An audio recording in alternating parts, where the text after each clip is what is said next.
Loss एक ऐसा दर्द है जो इंसान को अंदर से तोड़ देता है। जब हम किसी अपने को खो देते हैं तो हमारा दिमाग उस रियलिटी को एक्सेप्ट करने से मना कर देता है। हायाओ मियाज़ाकी की the boy and the Heron देखने पर ग्रीफ, एक्सेप्टेंस और ह्यूमन साइकोलॉजी पर ये एक मास्टरपीस लगती है। स्टोरी फॉलो करती है माहितो को, जो अपनी माँ को एक आग के हादसे में खो देता है। इस ट्रेजेडी के बाद वो अंदर से पूरी तरह टूट चुका है। उसका बाप दूसरी शादी कर लेता है, लेकिन माहितो अपनी इस नई फैमिली और अपनी नई माँ नासुको को एक्सेप्ट करने से इनकार कर देता है। माहितो का दिमाग एक ऐसी दुनिया की तलाश में है जहां उसकी असली माँ अभी भी जिंदा हो। वो रियलिटी से भागना चाहता है और यहीं पर एंट्री होती है ग्रे हेरोन की, जो उसे एक मैजिकल फैंटेसी वर्ल्ड में ले जाता है। लेकिन जैसे जैसे माहितो इस मैजिकल वर्ल्ड के अंदर जाता है, उसे समझ आता है कि ये दुनिया वास्तव में है क्या। प्राइमरी लेवल पर ये कितनी भी खूबसूरत या मिस्टीरियस लगे, ये असल में सिर्फ एक इल्यूजन है, एक धोखा। ये वर्ल्ड उसके अपने ग्रीफ और एस्केप मैकेनिज्म का सिंबल है। उस मैजिकल दुनिया में उसे ये एहसास होता है कि चाहे वो कितनी भी कोशिश कर ले, उसकी असली मॉम कभी वापस नहीं आएगी।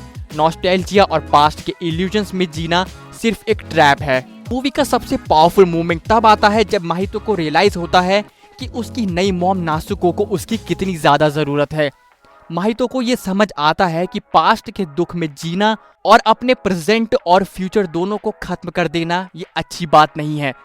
उसे अपनी नई लाइफ को एम्ब्रेस करना होगा। उसे ये एक्सेप्ट करना होगा कि नासुको ही अब उसकी फैमिली है, उसकी मॉम है।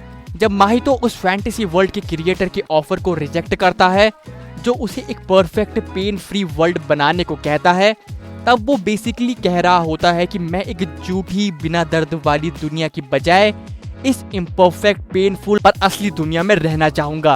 ये कैरेक्टर ग्रोथ इस मूवी का सबसे बड़ा इमोशनल कोर है। फिलोसॉफिकली देखा जाए तो the boy and the Heron पूछती है हाउ डू यू लिव। इस मूवी का ओरिजिनल जापानीज टाइटल भी है किमिताची व दो इकुरुका। क्या आप अपने पास्ट के जख्म और दुख के साथ जीते रहोगे या फिर आप अपने दर्द को एक्सेप्ट करके आगे बढ़ोगे। ये मूवी हायाओ मियाज़ाकी का एक पर्सनल लेटर लगती है। बिल्डिंग ब्लॉक्स, कोलैप्स होती हुई दुनिया और ग्रैंड अंकल का कैरेक्टर, ये सब मियाज़ाकी के अपने कैरेक्टर और लाइफ को रिफ्लेक्ट करते हैं।